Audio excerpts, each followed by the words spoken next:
Hi everyone, আসসালামু আলাইকুম। Welcome to my channel.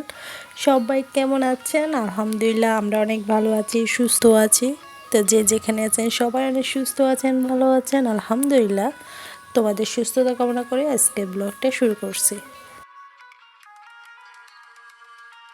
আজকে ওয়েদারটা বেশ ভালোই। তো ওয়েদার যখন ভালো থাকে মনটাও ফ্রেশ থাকে। এখনকার ওয়েদারে কোনো ঠিক ঠিকানায় এই রোদ হয়, আবার হঠাৎ বৃষ্টি চলে আসে। তো যাই হোক, সব কিছু মিলে ভালোই দিন কাটে। আমার ভয়েসটা শুনে অবশ্যই বুঝে গেছেন আমার অনেকটা ঠান্ডা লেগে গেছে, ভয়েসটা চেঞ্জ হয়ে গেছে। তো যাই হোক, একটু ঠান্ডা তো লাগছে। তো এর মধ্যে আমি সকালে নাস্তা বানাতে চলে আসলাম। তা আমার বাসায় কিছু মেহমান আসছে সকালে, তো তাদের জন্য আমি পরোটা বানাচ্ছিলাম। বাসায় সবার জন্য অলরেডি থাকছে। তো সকালবেলার ভেজালটা আমি সারছি। সো মেহমানের জন্য পরোটা, ডিম এমনকি ফল কাটা হচ্ছে। তো আমি মানুষের ভিড়ে ক্যামেরাটা অন করতে পারি না, আমার কাছে কেমন জানি মানে একটু নার্ভাস ফিল লাগে আর কি। তো আমি পারি না আর কি। তো সরি সেটার জন্য। আমি নিজের কাজগুলো মেনটেন করি বা এগুলোই দেখানোর চেষ্টা করি, অন্য কিছু দেখানোর সুযোগ হয়ে আমার কাছে ওঠে না। আজকে আমার অনেক কাজ আছে, তো আমি সম্পূর্ণ কাজ সেরে আমি বিকালে একটু বাজারে যাব। আমার সংসারে কিছু বাজার আছে, ওগুলো করতে যাব আর কি। তো ওখান থেকে আমার বাজারগুলো করব আর নিজের জন্য দেখি কি কিনতে পারি আর কি। আপনাদের কাছে অবশ্যই আমি শেয়ার করব কি কিনা যায় আর কি। তো আমি এই কাজটা সবসময় করতে ভুলি না আর কি, যে আমার নিজের জন্য কিছু থাকতে হবে, যেটাই করি না কেন। তো আমি চেষ্টা করবো আর কি। নারীরা তো একটু বিলাসিতা হলা, একটু ঘুরতে ফিরতে বা নিজের জন্য কিছু কেনাকাটা, এগুলো তো নারীরা বেশি পছন্দ করে, তাই না? আমি কিন্তু কম পছন্দ করি না। বিশেষ করে আমি কখনো এগুলো করার সাহসে পেতাম না, কারণ আমার এখানে এখানে যাওয়া, এগুলো আমি একদমই সাহস পেতাম না। বিয়ের পর থেকে আমার হাজব্যান্ড বা আমার শ্বশুরবাড়ি থেকে এগুলো অ্যালাও। তো যার কারণে আমার হাজব্যান্ড আমাকে এই ধরনের সুযোগগুলো, স্বাধীনতা দিয়েছে। এগুলো কিন্তু আমার বাবার বাড়ি থেকে আমি পাইই নাই, কারণ বাবার বাড়ি থেকে এগুলো অ্যালোই ছিল না। আপনাদের সাথে কথা বলতে বলতে আমি সবার নাস্তা সেরে এখন নিজের জন্য নাস্তা করতে এসেছি। তো এখানে আমি একটা পরোটাই খাবো আর একটা ডিম আছে। আমি কখনো একটার বেশি পরোটা খেতেই পারি না। যদি আমি চায়ের সাথে যদি খেতে চাই, আমি একদম দুইটাই খেতে পারি, কারণ আমি চায়ের লাভার। কেন বাবার বাড়ি থেকে এগুলো অ্যালাউ ছিল না, কারণ মেয়েরা তো এগুলো বাবার বাড়ির থেকে পায়। তবে হ্যাঁ, আমার বাবা মা কখনো আমাকে এই সাহসটা দেয়নি, বাট আমি কখনো সাহস পাইনি। সবসময় বাসায় থাকতাম বেশিরভাগে। আমার কোথায় বের হলে আমার বাবা মার সাথে, না হলে কারোর সাথে, তবে একা কখনো বের হয়নি।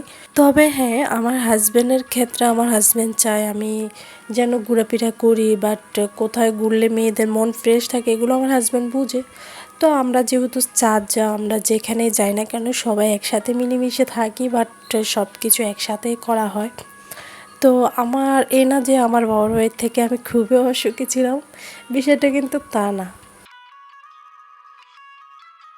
কিছু ডিম আনা হয়েছে, এগুলো আমি একদমই পরিষ্কার করে তারপর আমি ফ্রিজে রেখে দিচ্ছি, কারণ ডিমের একটা এক্সট্রা গন্ধ আছে, ওটা ফ্রিজে ভিতরে কেমন যেন গন্ধ লাগে আমার কাছে। তো আমি সবসময় এই কাজটাই করি, পরিষ্কার করে তারপর ফ্রিজে রাখি।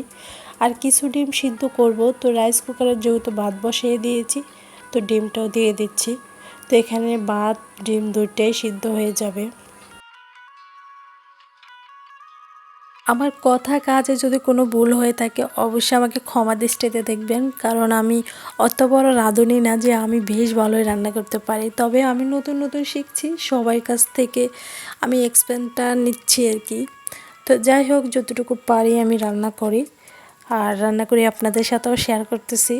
অবশ্যই বলে দেবেন কেমন হয় আমার রান্নাগুলো, বাট আমি পারি কিনা। যারা বড় রাঁধুনি তারা সরি আমার ভিডিওটা স্কিপ করবেন প্লিজ, কারণ আপনারা তো বুঝেন কেন বললাম। এখানে আমি ডিম ভুনা করতেছি, আর আমার ফ্রিজে কিছু মাংস আছে, গরু মাংস আমি রান্না করে রেখেছিলাম। তো ওখান থেকে কিছু বেঁচে গিয়েছে, ওগুলো আমি ফ্রিজে রেখে দিয়েছিলাম। তো এগুলো আমি গরম করব। তো গরম করার পরে এত টেস্ট হয়েছে, কিন্তু রান্না যখন করেছিলাম তখন এত পরিমাণেও টেস্ট হয়নি এখন যতটা টেস্ট হয়েছে। সকালে তো একদমই বৃষ্টি হয় না, একদম রোদ উঠেছিল, ওয়েদারটাও ভালো ছিল। যখন আমি রান্না বসিয়েছিলাম দুপুরে, আমি রান্নাটা একটু লেট করে বসিয়েছিলাম, ওই সময় এত পরিমাণে বৃষ্টি হচ্ছিল, বৃষ্টিটা অল্প কিছুক্ষণ হয়ে আবার থামছে, মানে অনেক বেশি হয়েছে, যার কারণে আমি রান্নাও করতেছি আর বৃষ্টি বিলাস ভোগ করতেছি। গরুর মাংসের আলুটা আমাদের ফ্যামিলি প্রত্যেকটা মেম্বারে পছন্দ করে, তো আলুটা একটু বেশি অ্যাড করি। আপনারা কে কে গরুর মাংসের আলুটা বেশি পছন্দ করেন প্লিজ কমেন্টে জানিয়ে দেবেন। তো এই তো সব কাজ সেরে এখন আমি রেডি হচ্ছি, তো যে কথা সেই কাজ। তো রেডি হয়ে এখন আমি রওনা দেব। তো দেখতে থাকুন আমার ব্লগে কোন অংশটা তোমাদের বেশি ভালো লাগে, তো অবশ্যই কমেন্টে জানিয়ে দেবেন। কয়েকটা মিনিট গাড়ির পথ, তো এত রং ঢং করে যাওয়ার মানে কি, আসলে মেয়েরা নিজের জন্যই সাজে। গাইস, আমার বাসায় এমন কোনো মানুষ নেই আমাকে বাজার করিয়ে দিবে, তো আমার হাজবেন্ড যেহেতু একজন দূর প্রবাসী, তা আমার নিজেরটাই করতে হয়। আই থিঙ্ক আমার স্বপ্ন পূরণের যে টপিকটা ওটা হয়ে গেছে, ইনশাল্লাহ আমি খুব শীঘ্রই আমার স্বপ্ন পূরণ হবে। অবশ্যই আপনারা আমার পাশে থাকবেন, দেখতে পারবেন এই বছরের ভিতরে হয়ে যাবে। আমি কোথাও ক্যামেরাটা অন করতে পারিনি, এখানে আসার পথে আমার ক্যামেরাটা অন করেছি।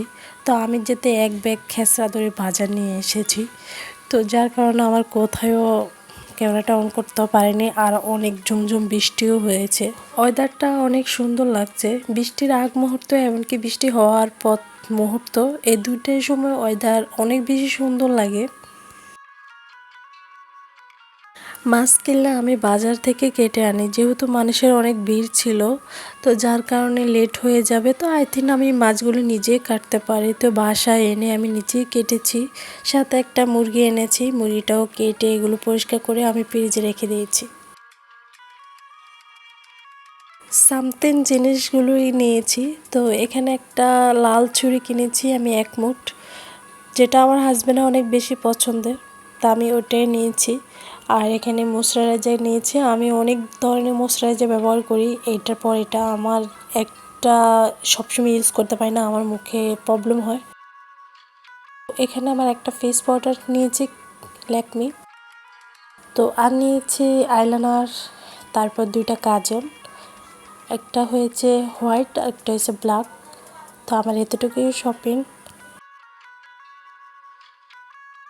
আমি একটা আইলাইনার টিউটোরিয়াল ভিডিও শেয়ার করেছিলাম, আপনারা অবশ্যই চাইলে দেখে নিতে পারবেন। আমি এই আইলাইনারটা দিয়ে করেছি, আবার কি আমার এখানে কাজল আছে, কাজলটা দিয়ে আমি 2টা প্রোডাক্ট দিয়ে করেছি, আপনারা চাইলে দেখে নিতে পারবেন। তো আমার এই পর্যন্ত ব্লগ সব কিছু মিলে কেমন হয়েছে অবশ্যই কমেন্টে জানিয়ে দেবেন। আল্লাহ হাফেজ, আসসালামু আলাইকুম।